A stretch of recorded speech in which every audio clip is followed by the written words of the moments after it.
مونږ اهل حدیث یو الحمدلله زمونږ دین چې دی کنه تللی دین دی کم دکاندار چې په تول باندې سودا خرڅي نه د دکاندار توانی کیږي او نه د گاګ دوکه کیږي او د کم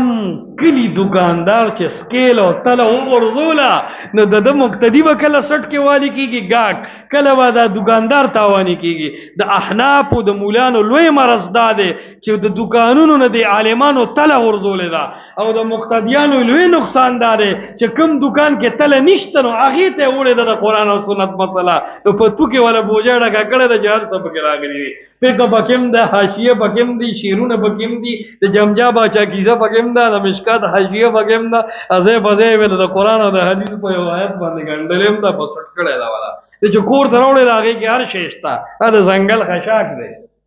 نه مونږ وایو وزینو بالقسطاس المستقیم په مضبوطه تله باندې مونږ تول کوروره عمل په قرآن کې ګورو په حدیث د رسول الله علیه السلام کې ګورو او په زمانه د صحابه او د خیر القرون کې ګورو چې دی کې نه نو مونږ وته کم از کم دین وته نه وایو